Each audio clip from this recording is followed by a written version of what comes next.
Today start new topic that है taxation. Taxation के बारे में पढ़ा होगा। आपने सुना होता है हम टैक्सेस पे करते हैं। हर साल जो है आईटीआर जमा करानी पड़ती है, इनकम टैक्स रिटर्न देना पड़ता है। ठीक है। तो कुछ टैक्सेशंस को हम किस तरह कैलकुलेट करते हैं वो उसके अंदर हम सीखेंगे। उससे पहले थोड़ा सा डिस्कशन करें कि हम लोग जो टैक्स पे करते हैं वो क्यों ज़रूरी है, क्या कारण है टैक्सेस पे करते हैं।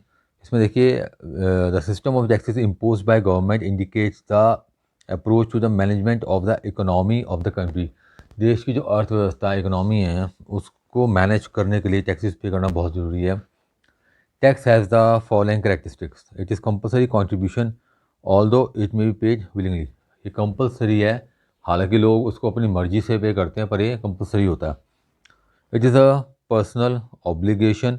It's a contribution for a common benefit, and thus it is not a price or rate of getting some extra facility. इससे कोई एक्स्ट्रा फैसिलिटी नहीं मिल रही है। It is levied according to the certain legal requirements. कुछ legal requirements के साथ इसको अटैच कर दिया गया। ठीक है। इसके अलावा यहाँ पे टैक्सेस को डिफाइन किया गया, क्लासीफाई किया गया है। जैसे सबसे पहले आता है डायरेक्ट टैक्सेस। डायरेक्ट टैक्स क्या होता है? Are tax imposed on an individual और a group of individual which affects them directly is called direct tax. वो टैक्स जो डायरेक्ट किसी भी इंडिविजुअल के ऊपर, पर्टिकुलर पर्सन के ऊपर लगाया गया, हम डायरेक्ट टैक्स बोलेंगे। जैसे कि इनकम टैक्स है, वेल्थ टैक्स है, गिफ्ट टैक्स है। ठीक है। फिर इसके बाद हम देखें, these taxes are based on the ability to pay principal. It is a kind of the disincentive because the more money a person earns, the more taxes he is likely to pay.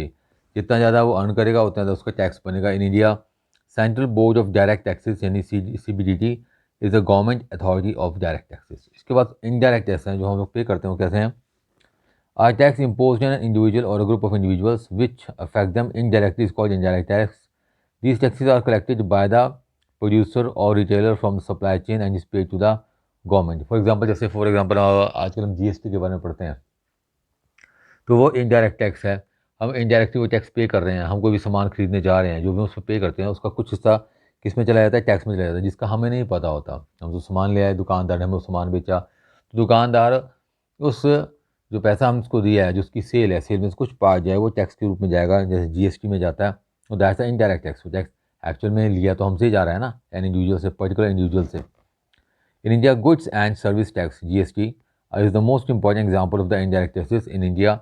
Central Board of Indirect Taxes and Consumers यानी CBIC is the governing authority on the indirect taxes.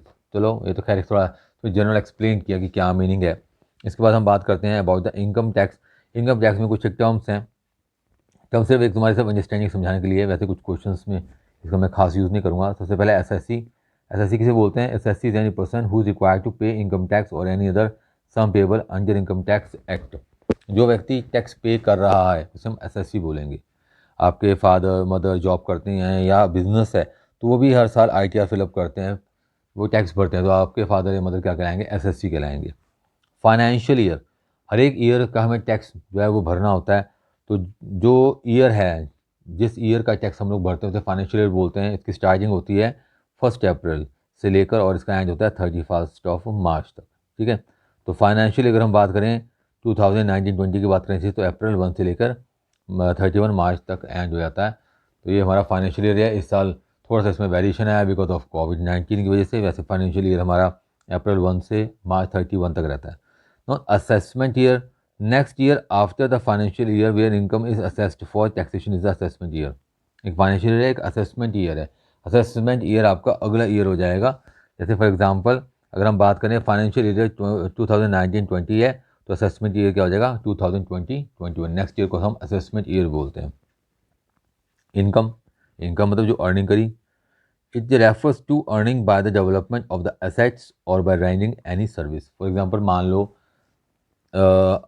आपके father job में है, उनकी income होती है, हर month उन्हें monthly income मिलती है। पूरे साल की जो उनकी इनकम है उस पर जो टैक्स लगेगा। इसके अलावा जो असेट है, असेट से मतलब क्या होता है? असेट से मतलब फॉर एग्जांपल मान लो NSC, national service saving certificates, या फिर FDR, या फिर सेविंग्स बैंक में कहीं आपने पैसा रखा है जिस पर आप इंटरेस्ट गेन कर रहे हैं।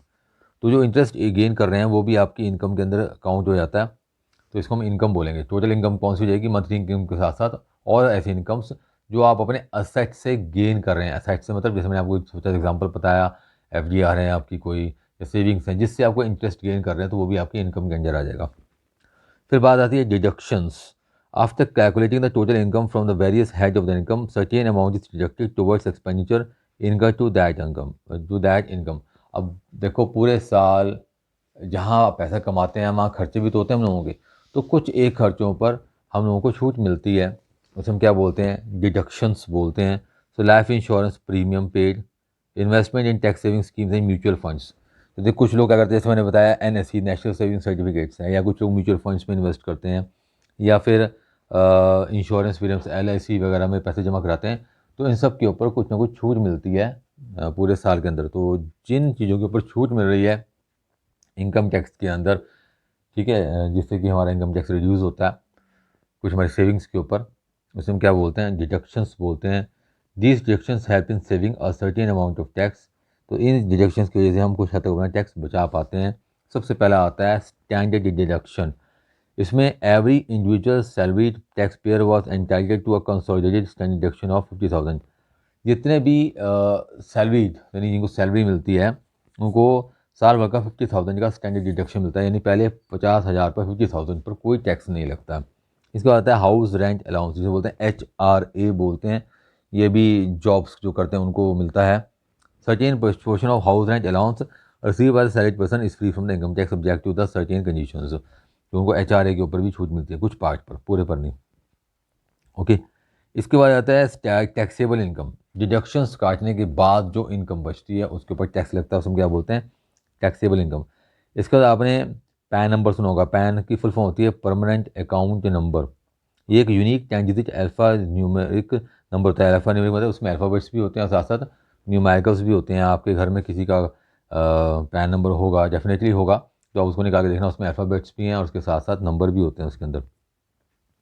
पैन नंबर जब ITR फिलअप करते हैं तो उसमें पैन नंबर देना बहुत ज़रूरी होता है। एक्चुअली में ये आपका एक पर्सनल आइडेंटिफिकेशन नंबर है, या कह सकते हैं कि हर एक असेसी की आइडेंटिटी है, जिसकी हेल्प से उसके बारे में पूरी नॉलेज जो है गवर्नमेंट की होती है, उसके पास होती है। इनकम टैक्स रिटर्न, जिसे शॉर्ट में ITR बोलते हैं। After the assessee has calculated his tax liability he is required to file his return of income in the prescribed time and manner. एक बार कैलकुलेट कर लेते हैं जो असेसी का कितना इनकम टैक्स बन रहा है, कि उसकी लायबिलिटी में उसकी जिम्मेदारी बनती है कि वो उसको पे करेगा। आप पढ़ते होंगे अकाउंट्स में, लायबिलिटी के बारे में पढ़ते हैं, एसेट्स के बारे में पढ़ते हैं, तो ये लायबिलिटी के अंदर आता है जो इनकम टैक्स रिटर्न है। Tax deducted at source. Tax deducted at source मतलब TDS सुना होगा तुमने। TDS को पंजाबी में तड़के दोपहरी शाम बोलते हैं, ये तड़के दोपहरी शाम नहीं होता, it is tax deducted at source. का मतलब क्या है, कई बार आपने देखा बैंक ने TDS काट लिया। एक्चुअल में कंडीशन होती है, जैसे मान लो अगर आपने बैंक में FDR जमा कराई, FDR करवाई, और उस FDR के ऊपर आपको जो इंटरेस्ट बन रहा है, एनुअल इंटरेस्ट 10,000 से ऊपर बन रहा है सबको मिलाकर, तो उस पर टैक्स लग जाता है। तो ये क्या हो जाता है, ये TDS कहलाता है, टैक्स डिडक्टेड एट सोर्स। जो सोर्स है हमारे पास, उनके पास उसके ऊपर टैक्स को काट लेते हैं। Concept of TDS was introduced with an aim to collect tax from the very source of income. सीधा इस सोर्स ऑफ इनकम से डायरेक्ट टैक्स को उठा लेना TDS कहलाता है। As per this concept, a person who is liable to make payment of specified nature to any person shall deduct tax at source. उस source में से वो टैक्स काट लिया जाता है। देखो दो तरीके होते हैं, या तो TDS वहीं हाथों हाथ उसमें कट गया, टैक्स कट गया, तो फिर आगे टैक्स नहीं कटेगा जब आप टैक्स पे करना चाहेंगे। नहीं तो वहाँ एक फॉर्म भरा जाता है, उस फॉर्म को आप भर देते हैं तो वो उस टैक्स को नहीं काटते हैं। जिस टाइम पे आप फिर इनकम टैक्स रिटर्न फाइल करते हैं तो उसमें शो करना पड़ता है, वहाँ पर ये टैक्स डिडक्ट हो जाता है। तो दोनों तरह से टैक्स देना पड़ता है इसके ऊपर। इसके बाद आता है सरचार्ज।